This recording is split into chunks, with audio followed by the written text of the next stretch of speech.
السلام علیکم ورحمۃ اللہ وبرکاتہ۔ وعلیکم السلام ورحمۃ اللہ وبرکاتہ۔ کیا حال ہے سب کا؟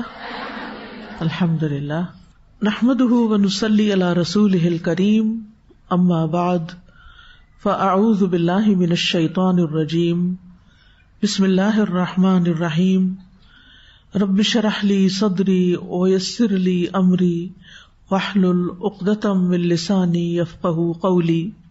الحمد للہ الذی عرفنا بنفسہ واسمائہ وصفاتہ وآلائہ وفتح لنا ابواب العلم بربوبیتہ والوہیتہ واعاننا علی ذکرہ وشکرہ وحسن عبادتہ وہدانا الی الاخلاص لہ فی توحیدہ وعصمنا من الالحاد والشک فی امرہ۔ ہر قسم کی حمد اللہ کے لیے ہے جس نے ہمیں اپنی ذات، اپنے اسماء، اپنی صفات اور اپنی نعمتوں کا تعارف کرایا ہے، اور ہمارے لیے اپنی ربوبیت یعنی رب ہونے اور الوہیت یعنی الہ ہونے، معبود ہونے کے علم کے دروازے کھول دیے کہ واقعی وہی ہمارا رب ہے، وہی ہمارا الہ ہے، اور اپنا ذکر، اپنا شکر اور اچھی عبادت کے ادا کرنے پر ہماری مدد فرمائی ہے، اور اپنی توحید میں اللہ کے لیے اخلاص کو اپنانے کی ہدایت فرمائی، اور اپنے معاملے میں شک اور الحاد اور کجی سے ہماری حفاظت فرمائی۔ ان تمام باتوں پر ہم اللہ سبحانہ تعالیٰ کا شکر ادا کرتے ہیں۔ حقیقت یہ ہے کہ دنیا میں جتنی بھی نعمتیں پائی جاتی ہیں، ان نعمتوں میں سب سے بڑی نعمت یہی ہے کہ انسان اپنے رب کو صحیح معنوں میں پہچانتا ہو، بالحق، حق کے ساتھ، اوتھینٹک طریقے سے، اوتھینٹک سورسز کے ذریعے، قرآن و سنت کے ذریعے، کائنات کی نشانیوں کے ذریعے، تاکہ ہم رب کے بارے میں کوئی ایسا عقیدہ نہ رکھیں، ایسی سوچ نہ رکھیں کہ جو حقیقت کے موافق نہ ہو۔ نحن نقص عليك احسن القصص بما اوحينا اليك هذا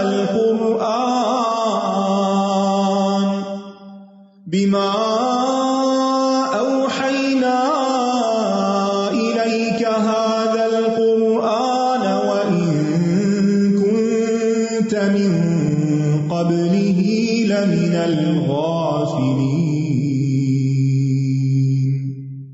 حابیل اور قابیل کے قصے میں ہم حسد کے بارے میں پڑھ رہے تھے کہ قابیل نے حابیل کو حسد کی بنا پر قتل کیا تھا۔ حسد کیا ہے؟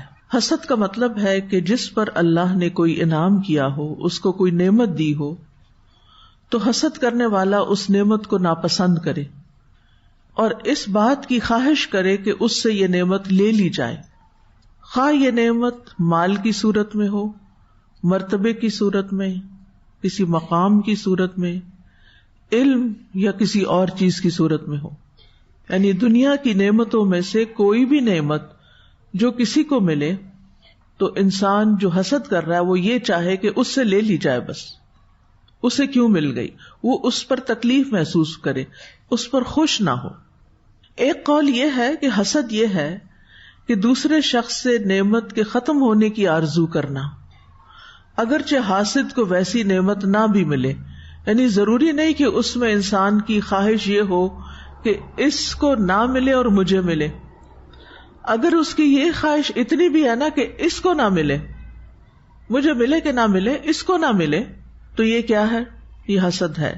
حسد کا ایک درجہ یہ بھی ہے کہ انسان دوسرے سے نعمت کے چھن جانے کی خواہش کرے اور خود اس نعمت میں رغبت کرے۔ مثلاً اگر کسی لڑکے کی شادی کسی لڑکی سے ہوئی ہے تو وہ کیا چاہے کہ یہ لڑکی اس کو نہ ملے بلکہ مجھے ملے، اور اس بنا پر وہ اس کے شوہر کو قتل کر کے اس لڑکی کو حاصل کرنے کی کوشش کرے۔ مثلاً اس طرح کے واقعات ہوتے رہتے ہیں نا۔ یعنی دوسرے سے نعمت چھن جانے کی خواہش اور خود اسی نعمت میں رغبت ہو، یعنی انسان یہ چاہے کہ وہ نعمت دوسرے سے زائل ہو جائے اور اسے مل جائے۔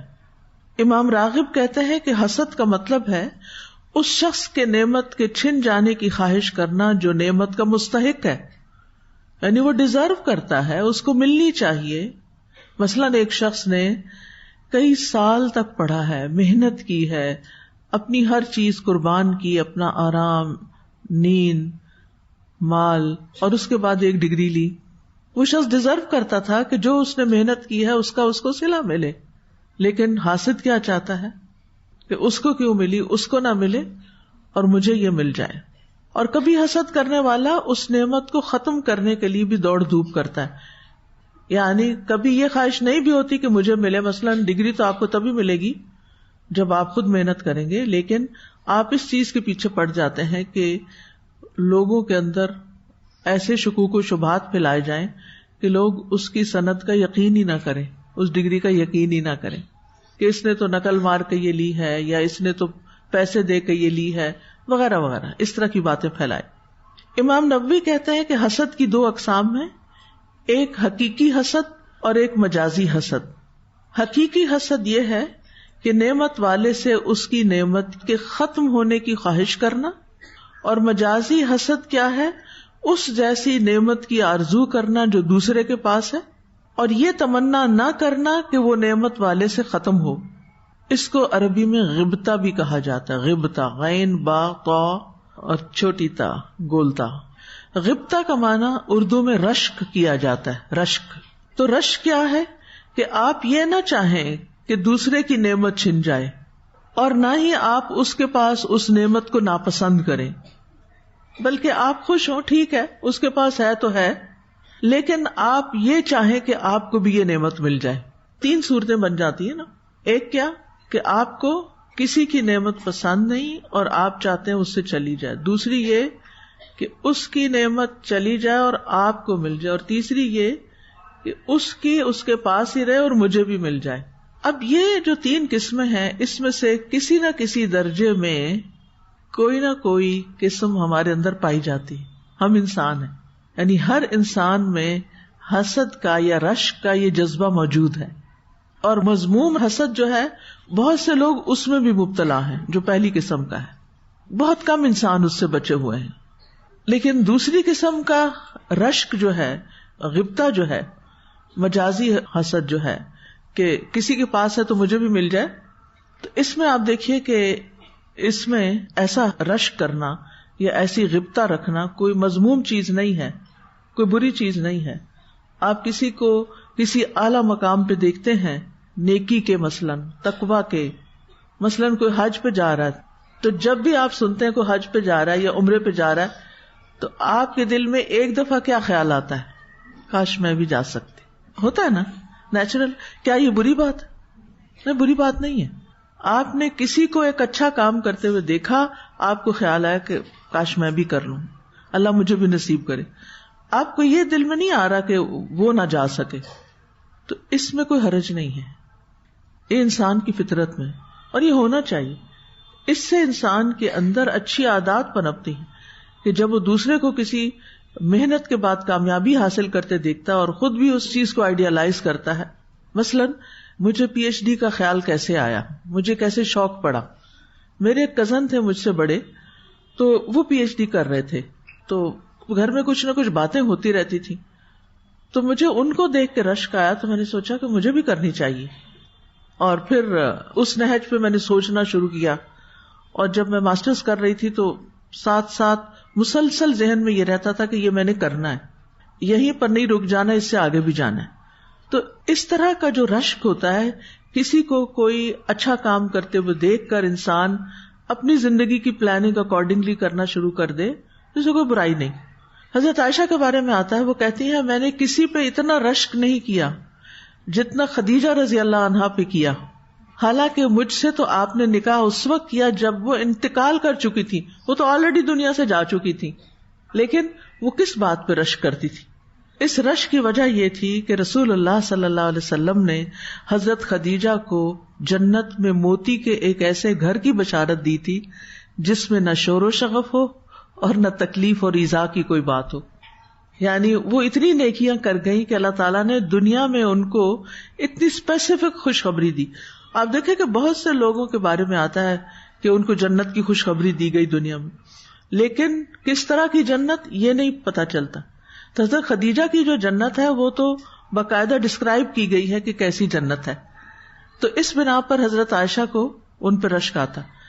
ہم بھی یہ حدیث کئی دفعہ پڑھتے ہیں کہ ہمیں بھی کبھی رشک آیا کہ ہم بھی کچھ کریں اور ہمارا بھی کوئی ایسا محل ہو. ہم تو ساری توجہ دنیا کے محلات پہ دیے ہوئے ہیں. کسی سڑک سے گزر رہے ہوتے ہیں, کوئی خوبصورت سا گھر نظر آتا ہے تو ہم آئیڈیلائز کر لیتے ہیں, میں نے بھی جب گھر بنوایا نا یہ والا ڈیزائن بنواؤں گی.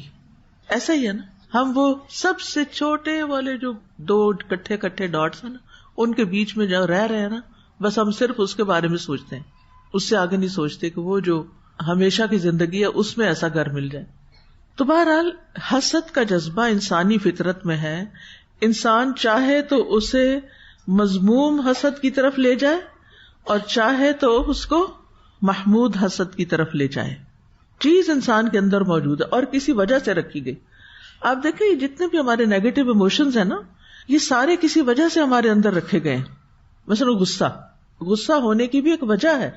ہمارا کام کیا ہے, ان ایموشنز کو چینلائز کرنا, ان کو صحیح رخ پہ رکھنا, ان سے پازیٹو کام لینا, اس سے مذموم نہیں محمود کام لینا کہ جو قابل تعریف ہو. اسی طرح ایک اور حدیث بھی ہے کہ صاحب علم اور صاحب قرآن پہ رشک کیا جانا چاہیے. عبداللہ بن عمر رضی اللہ عنہ کہتے ہیں, میں نے رسول اللہ صلی اللہ علیہ وسلم کو یہ فرماتے ہوئے سنا, حسد یعنی رشک تو صرف 2 آدمیوں پہ کیا جا سکتا ہے. ایک وہ جسے اللہ نے قرآن کا علم دیا اور وہ دن رات کی گھڑیوں میں اس کے ذریعے سے قیام کرتا ہے, یعنی نماز میں بھی قیام ہوتا ہے, اور دوسرا لوگوں کو سکھانے کے لیے بھی قیام ہوتا ہے. قیام کا مطلب ہے تو اس کام پہ قائم ہے. اور دوسرا وہ جسے اللہ نے مال دیا اور وہ دن رات اس سے صدقہ کرتا رہتا ہے, کچھ نہ کچھ نکالتا رہتا ہے, کچھ رات کو نکالتا ہے, کچھ دن کو نکالتا ہے, یعنی ہمیشہ وہ صدقہ کرتا ہی رہتا ہے. ایسا شخص بھی قابل رشک ہے. وہ جب کرتا ہے تو اس کو دیکھ کر اگر دل میں خیال آتا ہے کاش ہم بھی کر سکتے, تو یہ جو آپ کی نیت ہے نا, اور سچی نیت کہ واقعی اگر آپ کے پاس آئے اور آپ بھی کر دیں تو پھر اس سے کیا ہوگا, آپ کو نیت کا بھی اجر مل جائے. یہ اتنا محمود رشک ہے کہ یہ ایک اچھی پازیٹو نیت بن جاتی ہے جو انسان کے لیے باعث اجر ہے. کیونکہ وہ حدیث میں آتا ہے نا کہ جب ایک انسان اچھی نیت کرتا ہے اور وہ کام کر نہیں پاتا تو بھی اس کو اس کا اجر مل جاتا ہے. لیکن جس حسد کی مذمت کی جاتی ہے وہ کون سا حسد ہے؟ وہ حسد ہے جس میں انسان کسی کی نعمت پر غصہ کرتا ہے, جلتا ہے, کڑتا ہے. یہ وہ حسد ہے جو ابلیس نے کیا, جس نے اس حسد کی بنا پر اللہ کی آسمانوں میں سب سے پہلے نافرمانی کی. یہی وہ حسد ہے جس کے ساتھ زمین پر اللہ کی نافرمانی کی گئی. کس نے کی؟ قابیل نے کی. ابلیس نے آدم علیہ السلام سے حسد کرتے ہوئے ان کو سجدہ نہ کیا جبکہ اللہ نے سجدے کا حکم دیا تھا, اور قابیل نے اپنے بھائی قابیل سے حسد کیا کہ اللہ نے اس کی قربانی قبول کر لی, چنانچہ اس نے اس کو قتل کر دیا. تو دونوں میں آپ دیکھیے کہ پیچھے کیا ہے, اللہ کا فیصلہ, اللہ کا حکم. ابلیس کو اللہ نے حکم دیا تھا کہ سجدہ کرے, اس نے اللہ کے حکم کا انکار کیا. قابیل کو یہ سمجھ نہیں آئی کہ یہ تقسیم اللہ کی ہے, یہ قبولیت اللہ کی طرف سے ہوئی ہے, میرے بھائی کا اس میں کوئی ہاتھ نہیں ہے, وہ نہیں کچھ کر رہا. لیکن اس کو بات سمجھ نہیں آئی. پھر یہ کہ قریبی رشتوں میں بھی حسد ممکن ہوتا ہے. حضرت یوسف علیہ السلام کی مثال ہمارے سامنے ہے, حابیل اور قابیل کی مثال ہمارے سامنے ہے کہ بھائیوں میں حسد ہے. پھر یہ کہ نبی صلی اللہ علیہ وسلم سے حسد کیا گیا جو کہ اہل کتاب نے کیا. قرآن مجید میں آتا سورۃ النساء میں, ام یحسدون الناس علی ما آتاہم اللہ من فضلہ فقد آتینا آل ابراہیم الکتاب والحکمۃ وآتیناہم ملکا عظیما. یا وہ لوگوں سے اس بنا پہ حسد کرتے ہیں جو اللہ نے انہیں اپنے فضل سے دیا ہے. لوگوں سے مراد یہاں کون ہے؟ رسول اللہ صلی اللہ علیہ وسلم کہ اللہ نے ان کو نبوت دی ہے, اور بنی اسرائیل حسد کی بنا پر آپ کو نبی نہیں مان رہے تھے جبکہ وہ آپ کو پہچانتے تھے. کتنا؟ جتنا اپنے بیٹوں کو پہچانتے ہیں. یعرفونہ کما یعرفون ابناءہم. تو اللہ تعالیٰ ان کو یاد دلاتے ہیں کہ دیکھو ہم نے تو آل ابراہیم کو کتاب اور حکمت عطا فرمائی اور ہم نے انہیں بہت بڑی سلطنت عطا فرمائی, یعنی تم کیوں حسد کرتے ہو؟ اس سے پہلے تو تمہیں جہان والوں پر فضیلت تھی, تمہیں یہ سب کچھ مل چکا ہے. اب اس بنا پہ کہ یہ نعمت کسی اور کی طرف منتقل ہو گئی ہے اور تم حسد کی بنا پر ایمان نہیں لا رہے. تو ایسا حسد جو کسی کے زوال نعمت کا متمنی ہو، یہ حرام حسد ہے، اس کی حرمت ہے. یہ حق پر اعتراض کرنا ہے، اس سے اناد رکھنا ہے، اللہ کے فیصلوں پر اعتراض کرنا ہے، اللہ کے فضل پر اعتراض کرنا ہے کہ کسی پر اللہ تعالیٰ نے فضل کیوں فرما دیا، اللہ کی تقسیم پر اعتراض کرنا ہے. اور یہ دین کو مونڈ دینے والی صفت ہے. زبیر بن عوام سے روایت ہے کہ نبی صلی اللہ علیہ وسلم نے فرمایا، تم سے پہلے کی امتوں کی بیماری تمہارے اندر سرایت کر گئی ہے، اور وہ بیماری حسد اور بغض ہے جو مونڈنے والی ہے. اس سے میری مراد بالوں کو مونڈنا نہیں ہے بلکہ دین کو مونڈنا ہے. تو حسد ایسی بیماری ہے جس سے انسان کے دین کی صفائی ہو جاتی، اس کے دین کو نقصان دیتی ہے. نبی صلی اللہ علیہ وسلم نے ہمیں حکم دیا ہے کہ ہم آپس میں ایک دوسرے سے ایسا حسد نہ کریں. آپ نے فرمایا، لا تحاسدوا ولا تباغضوا ولا تقاطعوا وکونوا عباد اللہ اخوانا. آپس میں حسد مت کرو، آپس میں بغض نہ رکھو، نہ قطع رحمی کرو، اور اللہ کے بندو بھائی بھائی بن جاؤ. نبی صلی اللہ علیہ وسلم نے یہ بھی فرمایا، لوگ اس وقت تک خیر پر رہیں گے جب تک وہ آپس میں حسد نہیں کریں گے. یعنی کوئی گھرانہ ہو، خاندان ہو، ادارہ ہو، کوئی بھی جگہ ہو، کوئی بازار ہو، تجارت کی جگہ ہو، اگر وہ آپس میں حسد نہیں کریں گے تو ان کے اندر خیر ہی خیر ہوگی. کیونکہ کتنے اچھے ریلیشنز ہوں گے نا، کہ حسد کی وائبز ہوتی ہیں نا. اگر آپ کسی سے حسد کر رہے ہیں تو آپ کے چہرے پر جو مسکراہٹ ہوتی ہے وہ بھی بڑی پھیکی ہوتی ہے، وہ بھی پہچانی جاتی، اور دوسرے شخص کو پتہ چل جاتا ہے کہ آپ اس کے خیر خواہ نہیں ہیں. تو پھر ایک کولڈ وار سی شروع ہو جاتی ہے لوگوں کے درمیان، جو امن اور سکون کو برباد کر دیتی ہے. اور دل صاف نہیں رہتا انسان کا، دل میں جلن کڑن آ جاتی ہے، جس کی وجہ سے انسان کا نفس مطمئنہ نہیں رہتا. نبی صلی اللہ علیہ وسلم نے فرمایا، بہترین انسان صاف دل والا اور زبان کا سچا ہے. کسی نے پوچھا، صاف دل والا کون ہے؟ آپ نے فرمایا، پرہیزگار، پاک صاف، جس کے دل میں نہ گناہ ہو، نہ بغاوت ہو، نہ حسد ہو. تو بہترین انسان کون ہے؟ جس کے دل میں نہ گناہ ہو، یعنی گناہ کرنے کے وہ ارادے نہ کر رہا ہو، نہ بغاوت ہو اور نہ حسد ہو. پوچھا گیا، اس کے بعد کون ہے؟ آپ نے فرمایا، جو دنیا کو برا سمجھتا ہو اور آخرت کو پسند کرتا ہو، یعنی آخرت کو دنیا پر ترجیح دیتا ہو. کیوں؟ والآخرۃ خیر وابقیٰ بل تؤثرون الحیاۃ الدنیا. یہ ہماری کمزوری ہے، حالانکہ یہ عقل مندی نہیں ہے کہ انسان چھوٹی چیز پہ قناعت کر جائے بڑی چیز کے مقابلے میں، لیکن شیطان نے بھلوایا ہوا ہے. اللہ سبحانہ وتعالیٰ نے ہمیں حسد سے پناہ مانگنے کا حکم دیا ہے. قل اعوذ برب الفلق من شر ما خلق ومن شر غاسق اذا وقب ومن شر النفاثات فی العقد ومن شر حاسد اذا حسد. کہہ دیجئے، میں صبح کے رب کی پناہ لیتا ہوں ہر اس چیز کے شر سے جو اس نے پیدا کی، اور اندھیری رات کے شر سے جب وہ پھیل جائے، اور گروں میں پھونکنے مارنے والیوں کے شر سے، اور حاسد کے شر سے جب وہ حسد کرے. حاسد کے شر سے. اب دیکھیے کہ حاسد کوئی اور بھی ہو سکتا ہے، اور حاسد آپ خود بھی کسی کے لیے ہو سکتے ہیں. تو جب کوئی حاسد حسد کر رہا ہوتا ہے تو اس حسد کی وجہ سے شر بھی پھیلتا ہے. کیا شر پھیلتا ہے؟ حسد کرنے والے کو خود جو کر رہا ہوتا ہے اور جس سے حسد کیا جائے، دونوں کو نقصان دیتا ہے. حاسد کو کیا نقصان پہنچتا ہے؟ نمبر 1، حاسد غم اور پریشانی میں مبتلا رہتا ہے، اس کو کبھی چھٹی نہیں ہوتی، وہ ہر وقت جلتا کڑتا رہتا ہے، اور یہ ایک بہت بڑی بیماری بن جاتی ہے انسان کے لیے. اس انسان کا غم اور پریشانی اس لیے نہیں ہوتی کہ اس کی جان یا مال یا اہل و عیال میں کوئی مصیبت آ گئی ہے، کیونکہ عام طور پر تو ہم غمگین اس وجہ سے ہوتے ہیں نا کہ ہماری زندگی میں کوئی مصیبت آ گئی ہے، بلکہ اس کو صرف اس نعمت کی وجہ سے غم اور پریشانی لاحق ہوتی ہے جو اس کے علاوہ دوسروں کو مل جاتی. اور اس کی پریشانی کب ختم ہوگی؟ اس کا غم کب ختم ہوگا؟ حاسد کا، جب وہ جس سے حسد کر رہا ہے اس کی نعمت زائل ہو جائے گی، اور اگر وہ نہ ہوئی تو ساری زندگی جلتا کڑتا رہے گا. مثلا 2 سوکنے ہیں، ایک کے پاس بیٹا ہے اور ایک کے پاس نہیں ہے، جس کے پاس نہیں ہے اس کو حسد ہے اس سے جس کے پاس ہے. اب اس کی ساری زندگی کس میں گزرے گی؟ اس تکلیف میں کہ میرا بیٹا نہیں اور اس کا بیٹا ہے. وہ وارث بن جائے گا اور میری نسل میں اس طرح کی وراثت نہیں آئے گی. اور بھی بہت ساری چیزیں, اس کی نسل آگے بڑھے گی میری نہیں بڑھے گی وغیرہ وغیرہ. اس قسم کے جو حسد ہوتے ہیں, یا پھر اولاد تو بات کی بات ہے, صرف اگر کوئی مرد دوسری شادی کر لے تو وہاں بھی حسد کا ایک ایسا سلسلہ چل نکلتا ہے کہ جس پر اس کو کوئی چین نہیں. یعنی عام طور پر میں نے عورتوں کو بہت زیادہ غمگین, بہت زیادہ دکھی, بہت زیادہ پریشان, بہت زیادہ اپسٹ اس بات پہ دیکھا. یعنی ایک عورت کے لیے سب سے بڑی آزمائش یہ ہوتی ہے کہ اس کے شوہر میں کوئی اور شریک ہو جائے.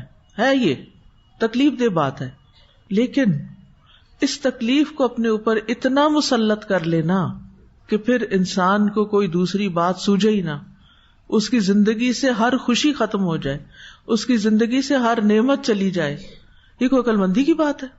کسی کو کیا فرق پڑتا ہے؟ آپ روتی رہیں, آپ تنہائی میں روتی رہیں, رو رو کے پاگل ہو جائیں, بیمار ہو جائیں, ہارٹ اٹیک ہو جائے, مر جائے, کسی کو کوئی فرق پڑے گا؟ نہیں نا. تو پھر کیوں اپنے آپ کو انسان جلائے کوڑائے؟ یہ تو خود کو خود ہی جلانے والی بات ہے نا. بس ایک چیز تھی, تقدیر میں تھی, ہو گئی, اللہ کا فیصلہ ہے. اللہ نے یہ لکھا تھا اس عورت کی قسمت میں, اسی گھر کا رزق لکھا تھا, یہ اس کا رزق تھا جو یہاں لکھا ہوا تھا. وہ آ گئی اپنا رزق لینے کے لیے. اب میں کتنی دیر جلوں کڑوں؟ کیا رونے سے وہ شادی ختم ہو جائے گی؟ کیا غیبت اور الزام تراشی اور ان ساری چیزوں سے مسئلہ حل ہو جائے گا؟ آپ دن رات رو رہے ہیں, آپ اپنے بچوں کے سامنے کمزور پڑے ہوئے ہیں, آپ کسی کام کاج کے نہیں رہے, آپ کے دوست احباب آپ سے تنگ آ چکے ہیں کیونکہ آپ ہر وقت ان کو اپنا ایک ہی دکھ سنا رہے ہیں. کچھ حاصل؟ رزق اللہ کی تقسیم ہے, جو آپ کے حصے میں نا کوئی لے ہی نہیں سکتا, کسی کے پاس جا ہی نہیں سکتا. اور اگر اللہ نے آپ کو کم دینا ہے اور دوسرے کو زیادہ دینا ہے, ایسے ہوتا ہے بعض اوقات. اپنی شادی ہوئی, پھر بچے ہو گئے, پھر بیٹا ہو گیا, بیٹا بڑا کام کا نکلا, اس نے بہت بزنس کیا, اب ظاہر اس گھر میں زیادہ خوشحالی ہوگی. یہ کس نے دیا؟ یہ سارا کچھ اللہ نے تقسیم کیا نا, اللہ نے زیادہ دے دیا. اب چین کیسے آئے کہ جس کے پاس زیادہ ہے نا اس کا حساب بھی زیادہ ہے, اور جس کے پاس کم ہے اس کا حساب کم ہے, اور جس کے پاس کم ہے جو غریب ہے. بعض اوقات شوہر یہ بھی کرتے ہیں, نئی شادی کی, پچھلی بیوی کو چھوڑ دیا, طلاق کبھی دی کبھی نہیں بھی دی, یا اس کا خرچہ کم کر دیا, یا اس کے پاس وزٹ کم کر دیا. کئی طرح کے ظلم اور زیادتیاں ہوتی, اور وہ بیوی صبر کر رہی ہے, کرتی چلی جا رہی. کتنا اجر ہے اس کے لیے. انما یوفی الصابرون اجرہم بغیر حساب. اگر اس نے نان نفقہ بند کر دیا ہے, خرچ دینا کم کر دیا ہے, اور اس کی زندگی تکلیف میں آ گئی. غریب لوگ جنت میں کتنا پہلے جائیں گے؟ 500 سال. دنیا کی زندگی میں وہ جو نیا کپل انجوائے کر رہا ہے وہ 500 سال انجوائے کر سکتا ہے؟ وہ زیادہ سے زیادہ جوانی کا عرصہ کتنا ہوتا ہے کہ کوئی ایک دوسرے کے ساتھ بہت عشق و عاشقی کرے یا بہت رومانس ہو. اول تو شادی کے بعد رومانس ویسے ہی ختم ہو جاتا ہے. جنہوں نے لو میرجز بھی کی ہوتی ہیں اکثر آ کے روتے ہیں کہ شادی سے پہلے تو اتنے وعدے تھے اور اتنی باتیں تھی, اور شادی ہوتی گئی اور منہ موڑ لیا گیا, ساری کشش ختم ہو گئی. کیونکہ ایک مسئلہ یہ بھی تھا نا کہ ساری باتیں شادی سے پہلے ہی کر لی تھی, اور بعد میں کرنے کا تو کچھ رہا ہی نہیں تھا. جو لوگ شادی سے پہلے ایسی دوستیاں نہیں کرتے اور ایسے حرکتیں نہیں کرتے تو ان کے پاس ایک دوسرے کو سنانے کے لیے بہت کچھ ہوتا ہے, اور جب وہ شادی کرتے ہیں تو کافی عرصہ وہ ایک دوسرے کو سناتے سناتے ایک بانڈنگ رہتی ہے. لیکن جنہوں نے سب کچھ یہ پہلے ہی کر لیا ہو ان کے پاس کیا ہے پھر تو بوریت ہے نا. تو بہرحال دنیا کی زندگی میں کوئی چیز ایسی نہیں ہے, اس دنیا میں کوئی چیز ایسی نہیں ہے جس کے پیچھے آپ اتنا روئیں, اتنا اپنے آپ کو گھلائیں. یہ سب اللہ کے فیصلے ہیں, یہ آپ کی آزمائش تھی. ہر ایک کی آزمائش فرق ہوتی ہے, کسی کی آزمائش کسی اور طرح تھی, وہ کسی اور طرح آزمایا گیا, آپ اس طرح آزمائے جا رہے ہیں. کوئی بات نہیں. رضیت باللہ ربن, رضیت باللہ ربن کا مطلب کیا ہے؟ رب اللہ ہے یا شوہر ہے؟ رازق کون ہے؟ اللہ ہے. رزق تو اللہ دیتا ہے, اور پہلے بھی وہی دے رہا تھا, اب بھی وہی دے گا. پھر آپ دیکھیں کہ جس چیز سے انسان بہت زیادہ محبت کرتا ہے نا, اللہ سبحانہ وتعالیٰ اس کو اسی سے توڑتا ہے. اسی سے ہی کچھ ایسے عمل, ایسی حرکات ہو جاتی ہیں کہ انسان ٹوٹ کے رہ جاتا ہے. کیونکہ صرف اللہ کا حق ہے کہ سب سے زیادہ محبت اس سے کی جائے. جب ہم اسے چھوڑ کر اوروں سے کرنے لگتے ہیں تو پھر وہی انسان ہمیں دکھ دیتے ہیں, وہی تکلیف دیتے ہیں. تو اس وقت بلیم دوسروں کو نہ کرے, کیونکہ ایسے موقع پر انسان سارا غصہ, سارا وبال دوسرے پہ ڈال دیتا ہے.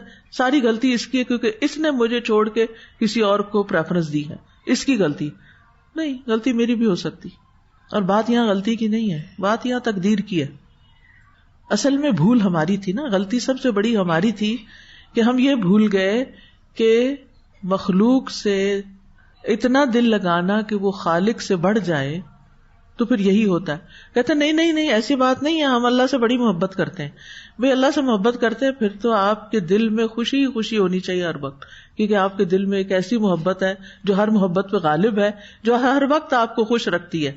کیونکہ جس کی محبت سب سے زیادہ, اس کی یاد سب سے زیادہ ہوتی, اور جس کی یاد سب سے زیادہ ہوتی ہے پھر وہ انسان کو خوشی دیتی رہتی ہے. پھر کوئی اور یاد کرے یا نہ کرے, کوئی انسان بادر کرتا ہے؟ یعنی اگر اللہ کی محبت سب سے بڑھ کر ہے تو پھر آپ کو کسی انسان نے یاد نہیں کیا, سو واٹ, کیا ہوا؟ کہتے ہم انسان ہیں نا, ہمیں محبت تو چاہیے نا انسانوں سے. بالکل چاہیے. نبی صلی اللہ علیہ وسلم نے حضرت خدیجہ کے بارے میں فرمایا تھا, قد رزقت حبھا, مجھے ان کی محبت کا رزق ملا ہے. یہ رزق ہوتا ہے, جیسے کھانے پینے کا رزق ہوتا ہے نا, یہ محبت بھی رزق ہوتی ہے. کسی کو یہ رزق بہت زیادہ مل جاتا ہے اور کسی کو یہ بالکل نہیں ملتا, یہ بہت تھوڑا ہوتا ہے. بالکل تو میں نہیں کہتی, لیکن تھوڑا ہوتا ہے. تو صبر انسان کیسے کرے کہ میری قسمت میں اتنا ہی رزق ہے, جتنا مال کا رزق ہے نا میری قسمت میں, بس جو اللہ نے میرے لیے ڈیسائیڈ کیا, یہ محبت کا رزق بھی بس اتنا ہی تھا, کوئی بات نہیں. اللہ نے اور جو اتنا کچھ دیا ہوا ہے. اصل میں آپ اپنے آپ کو نہیں نا پہچانتے, اپنے ساتھ وقت نہیں گزارتے, اپنے اوپر ہونے والی نعمتوں کو بھلا دیتے ہیں. اپنا نا جرنل بنائیں, لکھا کریں چیزوں کو. مجھے اللہ نے کون کون سا رزق دیا ہے, مجھے اللہ نے دوسروں پر کس قسم کی فوقیت دی ہے, مجھے اللہ نے کس کس فضل سے نوازا ہے.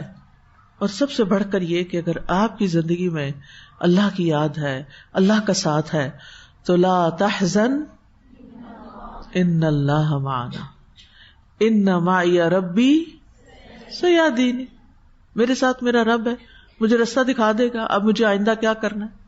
تو بات یہ ہے کہ حسد اس لیے منع ہے کہ انسان اپنے آپ کو خود ہی نقصان دیتا ہے. یعنی یہ غم جو حسد کی بنا پر ہو, ایسے غموں میں سے ہے جس کی کوئی مثال نہیں.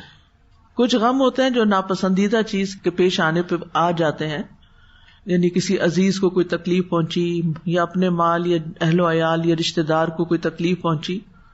لیکن یہاں پر تو ایسا غم ہے کہ جو ختم ہونے کا نام ہی نہیں لے رہا.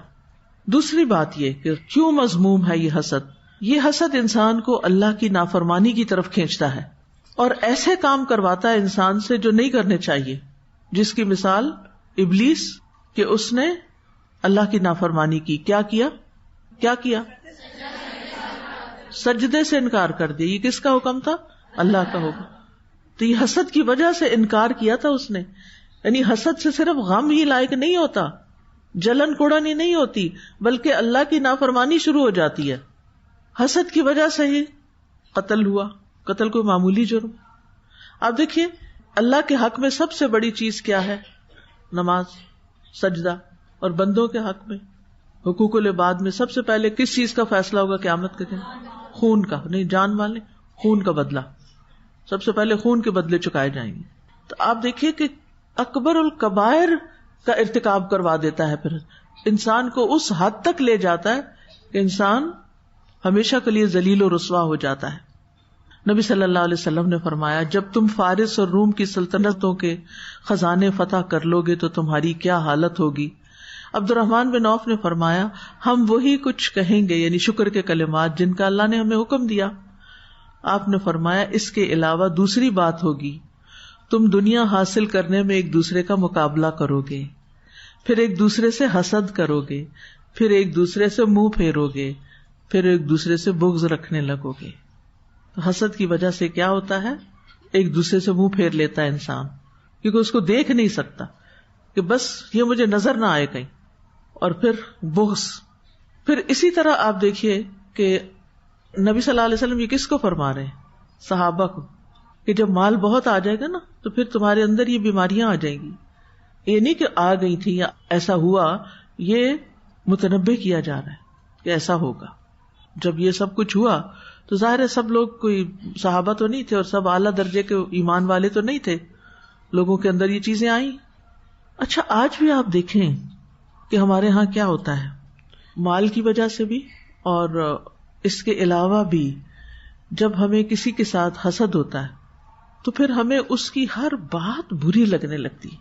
ہر بات، مثلا آپ آفس کے اندر ہیں، مثلا آپ 2 لوگ اکٹھے کام کر رہے تھے، ایک کی پروموشن ہو گئی نا، ہوتا ہے ایسے، ہوتا نا، ایک ہی جگہ ایک ہی کمپنی ایک ہی آفس میں کام کرنے والے بعض اوقات ان میں سے کسی ایک کی پروموشن ہو جاتی ہے. اب وہ پہلے آپ کا کولیگ تھا، اب وہ آپ کا کیا بن گیا؟ باس بن گیا، ہیڈ بن گیا. اب آپ دیکھیں، اب اس کی طرف سے کوئی انسٹرکشن آتی ہے تو یہ شخص کیسے لے گا؟ دل سے. آپ دیکھیں صحابہ کرام کے اندر لیڈرشپ کے رولز کتنے مختلف رہے ہیں. ایک موقع پر حضرت اسامہ کو لیڈر بنا دیا گیا ایک غزوے کا جو بعد میں پھر حضرت ابوبکر کے دور میں گیا. کبھی خالد بن ولید لیڈ کر رہے ہیں، یعنی مختلف لوگ لیڈر بنتے رہے اور باقی لوگ ان کی سرکردگی میں کام کرتے رہے.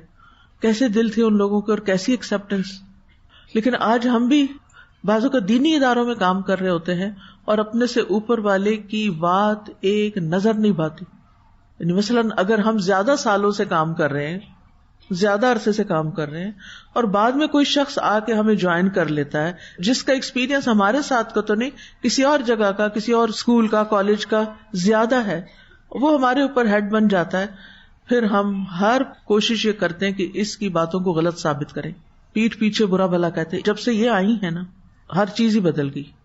یہ بہت اسٹرکٹ ہے، ان کو کام کرنا نہیں آتا، ان کو ہمارے ادارے کا پتہ ہی نہیں ہے. اب آپ کو کیا کہوں، یہ کہوں گی تو غیبت ہی شمار ہوگی. ویسے تو میں جو کہہ رہی ہوں سچ ہی کہہ رہی ہوں، ان کی حقیقت یہی ہے. اصل میں یہ فیصلہ ہی غلط ہوا ہے ان کو ذمہ دار بنانے کا. ان کو کام کرنا ہی نہیں آتا اور ہمارے مقابلے میں فلاں ڈپارٹمنٹ یا فلاں جگہ زیادہ بہتر کام ہوتا ہے کیونکہ ان کی ہیڈ بہت اچھی ہے یا ان کا سٹاف بہت اچھا ہے. یا پھر یہ ہوتا ہے کہ اگر آپ کا کسی کے ساتھ ایک کمپٹیشن سا چل رہا ہے نا تو اس کی وہ جو اداروں میں سیاست چلتی ہے یا لیگ پولنگ ہوتی ہے یا اس کو پیچھے کیا جاتا ہے اور خود بھئی آپ نے آگے بڑھنا ہے، تیز چلو، آپ نے ضرور دوسرے کی ٹانگ کھینچ کے اس کو گرا کے پھر آگے بڑھنا ہے. یہ 2 رویے ہوتے ہیں نا.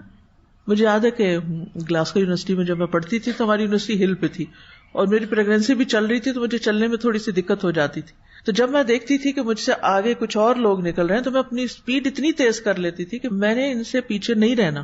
ہوتے وہ پتہ نہیں کون تھے، اسٹوڈنٹ ہی تھے، وہ بھی یونیورسٹی جا رہے ہوتے تھے، نہ مجھے ان کا نام پتا، نہ ان کا کام پتا، نہ ان کا کچھ، بس صرف یہ کہ وہ چل رہے ہیں، بھلے میرے سے آگے کیوں جائیں. تو میں یہ نہیں کرتی تھی کہ ان کے آگے کوئی چیزیں پھینک کے ان کے رکاوٹ ڈالوں. میں یہ کہتی تھی مجھے اپنی رفتار تیز کر لینی چاہیے. اگر میرے دل میں یہ ہے کہ میں آگے نکلوں تو پھر مجھے آگے ایکسٹرا ایفرٹ لگا کے آگے جانا چاہیے. ہم میں سے اکثریت، خصوصاً ہمارے سب کانٹیننٹ میں افسوس کے ساتھ یہ کہنا پڑتا ہے کہ ہم ایکسٹرا محنت نہیں کرتے اور کام نہیں کرتے کہ دوسروں سے آگے بڑھ جائیں، اس کی بجائے دوسروں کی برائیاں شروع کر دیتے ہیں، ان کی اکھاڑ پچھاڑ شروع کر دیتے، ان کو گرانا شروع کر دیتے ہیں، یا پھر کسی کی نظروں میں آنے کے لیے، ہیڈز کی یا بڑوں کی نظروں میں آنے کے لیے ان کو متاثر کرنے کے لیے کام شروع کر دیتے ہیں. اور یہاں پھر کیا ہوتا ہے، ہماری نیت خراب ہو جاتی. وہ کام جو اللہ کے لیے کرنا تھا، وہ کام جس کے لیے ہمیں ہمیشہ کا ریوارڈ چاہیے تھا، وہ ہم اب، یعنی آپ نہ منہ سے کچھ بول رہے ہیں، اندر ہی اندر ایک چیز چل رہی ہے، اس کو پیچھے کرنا اور خود آگے بڑھنا، اور اس انداز میں بات کرنا، اس سٹائل میں بات کرنا کہ نہ کہہ کے بھی دوسرا گرا دیا جائے. تو اس طرح کی حرکتوں سے بھی توبہ کرنی چاہیے تاکہ ہمارے اعمال برباد نہ ہوں. پھر تیسری چیز یہ ہے کہ حاسد جو ہے نا شریعت کی مخالفت کرتا ہے، ایسے کاموں کا ارتکاب کرنے لگتا ہے جو شریعت میں منع کیے گئے. پھر چوتھی بات یہ کہ اللہ کے فیصلوں پہ ناراض ہوتا ہے کہ اللہ نے کسی کو نعمت کیوں دی. اللہ کی تقسیم پر اللہ تعالی کی مخالفت. امام راضی کہتے ہیں کہ تم دراصل حسد کرتے ہوئے اللہ کے فیصلے سے نفرت کرتے ہو. تم دراصل حسد کرتے ہوئے اللہ کے فیصلے سے نفرت کرتے ہو. اور تم اللہ کی اس تقسیم میں مخالفت کرتے ہو جو اللہ نے اپنے بندوں کے لیے تقسیم کی ہے، اور تم اللہ کے انصاف کی مخالفت کرتے ہو جو اللہ اپنی پوشیدہ اور بلیغ حکمت کے ساتھ عدل و انصاف اپنی مخلوق میں قائم کرتا ہے۔ کتنی گہری بات ہے یہ، اللہ کی تقسیم کی مخالفت کرتے ہو جو اللہ نے اپنے بندوں کے لیے تقسیم کی ہے۔ اچھا، بعض اوقات ایسا ہوتا ہے نا، ہمارے حصے میں ایک کام آتا ہے، ہم محنت بہت کر رہے ہوتے ہیں مگر اس کا کوئی آؤٹ پٹ نظر نہیں آتا، ٹھیک ہے، ویسے دو لوگ کٹھے گریجویٹ ہوئے، دونوں نے کلاسز بنائی باہر جا کے، ٹھیک ہے، ایک ہی کلاس میں بہت سارے لوگ آ گئے اور دوسرے کی کلاس میں چند لوگ آئے۔ اب اس بات کی تکلیف شروع ہو گئی کہ دوسرے کی کلاس میں زیادہ لوگ کیوں آ گئے، حالانکہ یہ کس کی تقسیم تھی؟ اللہ کی تقسیم تھی۔ کیا اللہ تعالیٰ کسی پہ ظلم کرتا ہے کہ آپ کی طرف کم لوگ آ رہے ہیں تو ظلم ہو گیا؟ نہیں، یہ اللہ کا انصاف ہے، اور اللہ کی پوشیدہ حکمتیں ہیں کہ اس کی مخلوق میں سے کس کو کتنا کہاں کیا دینا ہے۔ بعض اوقات حسد ارتداد تک لے جاتا ہے، مرتد ہو جاتے ہیں لوگ۔ امام قرطبی کہتے ہیں کہ حسد اس لیے قابل مذمت ہے کیونکہ اس میں نعوذ باللہ اللہ سبحانہ تعالیٰ کو بصیرت سے خالی قرار دینا ہے اور یہ سمجھنا کہ اللہ نے ایسے شخص پہ نعمت کی ہے جو اس کا مستحق نہیں۔ ابن قیم کہتے ہیں کفر کے 4 ارکان ہیں، تکبر، حسد، غضب اور شہوت۔ پھر اسی طرح یہ نفاق کی علامت بھی ہوتی ہے، یعنی اس طرح انسان کے اندر ایک منافقت کی صفت بھی آ جاتی۔ بعض اوقات جب آپ کو اپنی ہی دوست کے ساتھ حسد ہوتا ہے تو آپ اوپر سے اس کے ساتھ بہت اچھے ہوتے ہیں جبکہ دل میں آپ اس کے ساتھ خوش نہیں ہوتے۔ وہ ایک دعا بھی ہے نا، اللہ تعالیٰ ایسے دوست سے پناہ چاہتا ہوں کہ من خلیل ماکر عینہ ترانی وقلبہ یرانی ان رآ حسنۃ دفنہا وان رآ سیئۃ اذاعہا۔ ایسے دوست بھی ہوتے ہیں، انہی سے پناہ مانگی گئی کہ اس میں ایک طرح کی منافقت آ جاتی ہے نا، منافقت کی ٹریٹ آ جاتی ہے کہ دل میں کچھ رکھا ہوا اور اوپر سے کچھ اور ہے۔ ان تمسسکم حسنۃ تسؤہم وان تصبکم سیئۃ یفرحوا بہا۔ پھر حسد کا ایک نقصان یہ ہے کہ اس سے حاسد کا دل کالا ہو جاتا ہے، حاسد اللہ کے ذکر سے پھر جاتا ہے۔ آپ یقین کریں کہ بعض ایسے لوگوں کو جو اس میں سے کسی بھی قسم کے حسد میں مبتلا ہو کے تکلیف میں آئے، جب میرے پاس آئے تو میں ان سے پوچھتی ہوں کہ آپ کون کون سا اللہ کا ذکر کرتے ہیں۔ لٹرلی دن رات قرآن پڑھنے والے بھی جب اس بیماری کا شکار ہوتے ہیں تو اللہ کا ذکر بھول جاتے ہیں۔ وہ کہتے ہیں ہم پہ اتنا غم چھا گیا ہے کہ ہمیں سمجھ نہیں آتا کہ ہم کون سا ذکر کریں، مجھے تو دعائیں پڑھنے بھی بھول گئی، مجھے تو صبح شام کے اذکار بھی بھول گئے، اور جو اس کا ساتھ دینے والے منفی لوگ ہوتے ہیں اس کا دماغ اتنا خراب کرتے ہیں کہ انسان کو نہ اپنی نہ اپنی اولاد کی عاقبت کا کوئی فکر نہیں رہتا کہ اس کے کتنے بڑے نقصان ہوں گے۔ یعنی یہ اتنی شدید بری بیماری ہے کہ جس کی وجہ سے انسان دنیا میں بھی سخت نقصان اٹھاتا ہے اور آخرت کا نقصان تو ہے ہی ہے۔ پھر حسد نظر بد لگنے کی وجہ بھی بن جاتی ہے۔ ابن قیم کہتے ہیں حسد نظر بد کو لگانے کا اصل ہے۔ کبھی انسان اپنے آپ کو نظر لگا دیتا ہے، یعنی یہ حسد کی وجہ سے نہیں ہوتی، ویسے ہی بتا رہے ہیں، اور کبھی بغیر ارادہ یا اس کی طبعی فطرت کی وجہ سے اس کو نظر لگ جاتی۔ تاثیر اثر کے لحاظ سے حسد اور نظر بد دونوں مشترک ہیں، یعنی نظر بد سے بھی دوسرے کو تکلیف پہنچتی ہے اور آپ کے حسد کی وجہ سے بھی تکلیف پہنچتی ہے۔ یعنی نظر بد الگ چیز بھی ہے، نظر بد کی وجہ بھی ہے حسد، لیکن نظر بد الگ سے بھی ہوتی ہے، حسد کے بغیر بھی ہو سکتی ہے، کیونکہ اس میں عین معجبہ بھی ہوتی ہے نا، کہ آپ کسی چیز کو بہت واو کرتے تو وہ نظر بھی لگتی، لیکن ساتھ جو کسی سے حسد کرتا ہے نا تو حاسد کی نگاہوں سے بھی ایسی ریز نکلتی ہیں جو دوسرے کو جا کے جسمانی تکلیف بھی دے سکتی ہیں، یا اس کے علاوہ بھی تکلیفیں یا نقصان ہو سکتے ہیں۔ تو خلاصہ یہ ہے کہ دین کے داعیوں کو تو ہر صورت حسد سے بچنا ہی چاہیے اور دوسروں کو بھی بچانا چاہیے۔ تو دین کی دعوت دینے والے، دین کے طالب علم، وہ خود بھی اس سے بچے اور دوسروں کو بھی اس کے نقصان سے آگاہ کریں، اور اپنے دل کو مطمئن دل، قلب مطمئن بنانے کے لیے بہت ضروری ہے کہ انسان اس بیماری سے بچے۔ اب دیکھیے کہ ہمارا جسم فنا ہو جائے گا نا، لیکن ہمارے ساتھ کیا چیز رہے گی، ہماری روح کے ساتھ کیا چیز رہے گی، ہمارے اندر کے یہ احساسات، کہ ہم کیا لے کے مرے ہیں، نفس مطمئنہ لے کے مرے ہیں یا نفس بے چین. تو حسد سے بچاؤ کا طریقے کیا ہو سکتے ہیں؟ سب سے پہلے یہ کہ حسد کا بدل رشک ہے، رشک جو جائز ہے، کہ آپ یہ دعا کریں کہ اللہ آپ کو بھی یہ نعمت عطا کر دے. یعنی کسی کی نعمت اچھی لگے تو جلنے کڑنے کی بجائے اللہ سے دعا مانگے، واسأل اللہ من فضلہ، اللہ سے اس کے فضل کا سوال کریں. کیونکہ اگر کسی کی نعمت زائل ہوگی تو آپ کو کیا فائدہ ہوگا؟ ضروری تو نہیں کہ وہ آپ کو مل جائے گی، آپ کو تو تبھی ملے گی جب آپ پر اللہ کا فضل ہوگا. تو آپ اللہ کا فضل مانگے، نہ کہ یہ مانگے کہ دوسرے کی جو نعمت ہے وہ چلی جائے. پھر اسی طرح اپنے ایمان پہ کام کریں، اپنے دل پہ کام کریں، کیونکہ حسد سے بچنے کے وسائل میں سے گہرا اور صحیح ایمان ہونا ضروری ہے. یہ حسد کو جلا دیتا ہے، ایمان کی طاقت. علماء کہتے ہیں کہ ایمان پاک پانی جیسا ہے، جب اس کو غلاظت پہ ڈالا جاتا ہے تو وہ غلاظت کو ختم کر دیتا ہے. یعنی گندی جگہ کو، گندے کپڑے کو پانی دھو کے صاف کر دیتا ہے. یہی وجہ ہے کہ ایک دل میں ایمان اور حسد اکٹھے نہیں ہوتے. اگر حسد کی بیماری میں مبتلا ہیں تو یاد رکھیے کہ ایمان یا تو ناقص ہے یا بہت ہی کمزور ہے. نبی صلی اللہ علیہ وسلم نے فرمایا کسی بندے کے دل میں ایمان اور حسد دونوں چیزیں اکٹھی نہیں ہو سکتی. ایمان کس طرح حسد سے بچاتا ہے؟ ایمان میں ہم اللہ کو اپنا رب مانتے ہیں کہ وہ ساری مخلوقات کا رب ہے، وہ مجھے بھی رزق دینے والا ہے اور وہ دوسروں کو بھی دے رہا ہے. اگر اس نے دوسروں کو مجھ سے زیادہ دیا تو وہ رب ہے نا، وہ دے سکتا ہے، وہ رازق ہے، وہ خالق ہے، وہی انعام کرتا ہے، وہی مہربانیاں کرتا ہے، وہی سارے خزانوں کا مالک ہے. تو اس لیے اس کے فیصلے، اس کے عطیات اور اس کی نوازشوں کی طرف متوجہ ہونا چاہیے اور ان پہ راضی ہونا چاہیے، اللہ کے فیصلوں پہ راضی ہونا چاہیے اور اس کی دین پہ راضی ہونا چاہیے، چاہے ہمیں ملا یا کسی اور کو کچھ ملا. کیا ہمیں حق ہے کہ ہم اللہ کے کسی فیصلے پہ اعتراض کریں؟ حق ہے؟ نہیں ہے نا.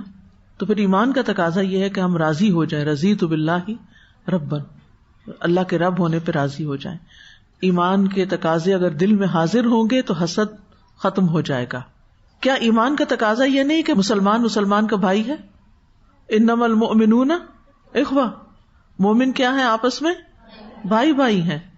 تو کیا تقاضا ہے پھر ایمان کا کہ یہ بھائی آپس میں کیا کریں؟ حسد کریں یا محبت کریں؟ محبت کریں. وہ حدیث یاد ہے کہ کوئی مومن نہیں ہو سکتا جب تک کہ تم آپس میں ایک دوسرے سے محبت نہ کرو. ٹھیک ہے. تو یہ بہت ضروری ہے کہ انسان اخلاص کے ساتھ اور ایمان کے ساتھ اپنے رب کی رضا حاصل کرے اور ان بیماریوں سے بچے. پھر یہ کہ حسد سے بچنے کے لیے نصیحت اور یاد دہانی بڑی ضروری ہے. صحابہ کا آپس کا تعلق کیسا تھا؟ فرمایا والذین تبوؤا الدار والایمان من قبلہم یحبون من ہاجر الیہم ولا یجدون فی صدورہم حاجۃ مما اوتوا وَيُؤْثِرُونَ عَلَىٰ أَنفُسِهِمْ وَلَوْ كَانَ بِهِمْ خَصَاصَةٌ. صحابہ کیا کرتے تھے؟ اپنی ذات پر دوسروں کو ترجیح دیتے. جب یہ چیز ہمارے اندر آ جاتی ہے نا کہ اپنی ذات پر دوسروں کو ترجیح دینا، تو حسد ختم ہو جاتا ہے. پھر اللہ تعالیٰ سے دعا کرنا، ربنا اغفر لنا ولاخواننا الذین سبقونا بالایمان ولا تجعل فی قلوبنا غلا للذین آمنوا ربنا انک رؤوف الرحیم. اے ہمارے رب ہمیں بخش دے اور ہمارے ان بھائیوں کو بھی جو ایمان لانے میں ہم سے سبقت لے گئے، اور ہمارے دلوں میں ان لوگوں کے لیے جو ایمان لائے کوئی کدورت نہ رکھ. اے ہمارے رب بے شک تو بڑا ہی شفقت کرنے والا، نہایت رحم کرنے والا ہے. پھر اللہم انی اعوذ بک من منکرات الاخلاق والاعمال والاہواء. پھر اللہم اہد قلبی وسدد لسانی واسلل سخیمۃ قلبی. اے اللہ میرے دل کو رہنمائی دے، میری زبان کو درست کر دے، میرے دل کے کینے کو دور کر دے. تو یہ انتہائی جامع دعائیں ہیں جو ہمارے دل سے برے خیالات کو دور کر دیں گی. ایسا ہے کہ رمضان جو ہے وہ خیر کا مہینہ ہے. نبی صلی اللہ علیہ وسلم رمضان میں جب جبریل علیہ السلام سے ملتے تھے تو کس سے زیادہ سخی ہو جاتے تھے؟ تیز آندھی سے بھی زیادہ سخاوت کرنے والے تھے. تو جیسا کہ آپ کو معلوم ہے کہ الحمدللہ الہدیٰ 1994 میں وجود میں آیا، اور ابتدا میں یہاں پر قرآن مجید کی تعلیم، تفسیر، تعلیم القرآن ہوتا رہا، پھر تعلیم الحدیث شروع ہوا، پھر تعلیم و تجوید شروع ہوا، مختلف کورسز شروع ہوئے، پھر جو لوگ پڑھ کے گئے ان کی شادیاں ہوئیں، پھر ان کے بچے ہوئے، پھر ان کو اپنے بچوں کی پریشانیاں لگ گئیں کہ ان کو دین پہ کیسے رکھیں، پھر شدید ترین مطالبات ہونے لگے کہ اسکول بنایا جائے کہ جس میں ہمارے بچوں کو ابتدا سے ہی بہت سی خرابیوں سے، میوزک اور بہت سے حرام چیزوں سے بچا کے ان کو دین کی تعلیم بھی ساتھ ساتھ دی جائے. تو الحمدللہ 2010 میں آئی تھنک اسکول کا آغاز ہوا. ایسے ہی میں سورۃ نور پڑھا رہی تھی اور ایک خاتون کھڑی، اللہ تعالیٰ ان کی بخشش فرمائے، رحمت کرے، وہ دنیا سے جا چکی ہیں اور دوسری بھی دنیا سے جا چکی، لیکن ان لوگوں نے میرا پیچھا نہیں چھوڑا جب تک، کیونکہ یہ اتنا بڑا فیصلہ تھا، اتنا بھاری تھا میرے دل پہ کہ سوچ سمجھ کے یہ قدم اٹھانا چاہیے، کیونکہ معصوم بچوں کی ذمہ داری لینا کوئی آسان کام نہیں. لیکن بہرحال اللہ سے دعائیں کی، مدد مانگی، ٹیسٹ بنیاد پر ایک چھوٹا سا سمر پروگرام کیا اور پھر اس کے بعد اسکول شروع ہوا. اب اسکول شروع ہوا تو الحمدللہ ماشاءاللہ بچے آنے لگ گئے، اور اب حالت یہ ہے کہ اس وقت الحمدللہ کچھ کیمپسز ہیں جو اسلام آباد میں 2 کیمپس ہیں، ایک F8 میں اور ایک یہاں، اور پنڈی میں ایک CBR میں بھی ہے. لیکن اس کے باوجود جو موجودہ کیمپسز ہیں ان میں گنجائش بہت کم ہے، اور مقامی اور بین الاقوامی درخواستیں اور رجسٹریشنز بہت زیادہ ہیں، جس کو مد نظر رکھتے ہوئے انتظامیہ نے ٹاپ سٹی میں ایک نیا کیمپس کھولنے کا ارادہ کیا ہے. اور ایڈمیشن کا حال یہ ہے کہ ایڈمیشن ڈپارٹمنٹ کے مطابق 20 مارچ صبح 10 بجے جب آن لائن ایڈمیشن رجسٹریشن کے لیے پورٹل کھولا گیا تو صرف 5 منٹ کے اندر 500 درخواستیں موصول ہو گئیں. پورٹل میں کلاسز پر لاک لگنے کے باوجود ایک ہفتے کے اندر 1900 درخواستیں موصول ہو چکی. یہ لاک لگا ہوا ہے، وہ لیٹر آن والے ہیں. اس کی ہمارے پاس قطعاً کوئی گنجائش نہیں. ادارہ مجبوراً صرف 300 سے 400 بچوں تک کو ایڈمیشن دے پائے گا. ٹاپ سٹی میں کیمپس کی بنیاد ایک سادہ سی تقریب میں رکھی جا چکی ہے، اس میں انشاءاللہ 1700 طالب علم تعلیم حاصل کر سکیں گے. اس کی تکمیل کی مدت 2.5 سال ہے. تخمینہ لاگت جو ہے جو اس پہ خرچ آنے والا ہے وہ 650 ملین، تقریباً 65 کروڑ ہے، کیونکہ آپ کو معلوم ہے کہ اس وقت روپیہ جو ہے وہ بہت ڈی ویلیو ہو گیا ہے. اب یہ ایک بھاری پروجیکٹ ہے، اس میں ہم سب کو حصہ لینا ہے اور اپنے لیے صدقہ جاریہ کمانا ہے. یہ جب کیمپس بن رہا تھا ماشاءاللہ ہر بچی نے اس میں اپنا حصہ ڈالا تھا، اور پھر سیلز لگا کے، اور پھر کسی نے اپنے رشتہ داروں سے اور دوستوں سے. اس وقت آپ دیکھیں کہ الحمدللہ اسکول سے 195 طالب علم جو ہیں وہ قرآن حفظ کر چکے ہیں، جن میں سے طلبہ کی تعداد 120 ہے اور طالبات 75 ہیں. رواں سال میں تقریباً 100 طلبہ قرآن مجید حفظ بھی کر رہے ہیں. اسی طرح کیمبرج پروگرام ہے اس میں، جس میں سے 238 اسٹوڈینٹس جو ہیں وہ 100% ریزلٹ کے ساتھ کامیاب ہوئے ہیں. 2 سال سے میٹرک اسٹریم کا بھی آغاز کر دیا گیا ہے. اور اب یہ ہے کہ اس وقت چونکہ ایک نیا کیمپس بننے جا رہا ہے، جس دن میں گئی تھی اس کی اوپننگ کے لیے تو بہت سی دعائیں کی کہ اللہ سبحانہ وتعالیٰ یہاں سے ایسے افراد نکلیں کہ جو امت کی بھلائی اور بہتری کے لیے کام کرنے والے ہوں.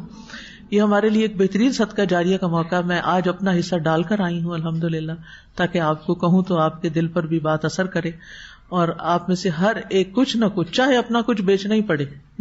یہاں پر سیلز وغیرہ لگتی رہتی ہیں، تو اسی نیت کے ساتھ کہ اللہ تعالیٰ ہمارا حصہ بھی ڈال دے. اس کے علاوہ فنڈ ریزنگ کے لیے یہ بکلیٹس بنائی گئی ہیں، جس میں 500 روپے کی بھی بکلیٹ ہے جو آپ مختلف لوگوں سے اکٹھا کر سکتے ہیں، 1000 کی بھی ہے اور 5000 کی بھی ہے. تو اب آپ کے اوپر ڈپینڈ کرتا ہے کہ آپ خود بھی، آپ کے گھر والے بھی، کیونکہ جو کچھ بھی بچے پڑھیں گے اور آگے کریں گے، تعلیم ایسی چیز ہے جو انسان کے لیے صدقہ جاریہ بنتی ہے. تو میں سب کو اس بات کے لیے موٹیویٹ کروں گی کہ اپنا حصہ ڈالنا نہ بھولیے اور دوسروں کو بھی موٹیویٹ کیجیے. اللہ تعالیٰ سے امید ہے کہ اللہ تعالیٰ اپنے خزانوں سے جس طرح اس کیمپس کو بنوا دیا تھا، اللہ تعالیٰ اس کو بھی بنوا دے گا. جزاکم اللہ خیرا. اللہم صلی علی محمد وعلی آل محمد کما صلیت علی ابراہیم وعلی آل ابراہیم انک حمید مجید. اللہم بارک علی محمد وعلی آل محمد کما بارکت علی ابراہیم وعلی آل ابراہیم انک حمید مجید. ربنا آتنا فی الدنیا حسنہ وفی الآخرۃ حسنہ وقنا عذاب النار. یا رب العالمین، یا ارحم الراحمین، ہم سب تیری رحمت کی فریاد کرتے ہیں. یا اللہ تو ہمیں نیکی کے کاموں کو بہترین طریقے سے کرنے والا بنا. اللہ ہمارے دلوں سے حسد اور بغض کو دور فرما دے. اللہ ہمیں قلب مطمئنہ عطا فرما. اللہ ہمیں پرسکون روح عطا فرما. اللہ ہمارے دلوں سے ہر قسم کے منفی جذبات دور کر دے اور ہمارے دلوں کو اپنے لیے خالص کر لے, ہماری نیتوں کو اپنے لیے خالص کر لے. ہمیں اپنا قرب عطا فرما. یا اللہ نیکی کا جو بھی کام شروع ہو اللہ ہمیں اس میں اپنا حصہ ڈالنے والا بنا. اللہ اپنی رحمت سے اپنے خزانوں سے اسکول کے پروجیکٹ کو جلد از جلد مکمل کروا تاکہ زیادہ سے زیادہ بچے علم حاصل کر سکیں. یا اللہ ہمیں دوسروں تک خیر لے جانے کی توفیق عطا فرما.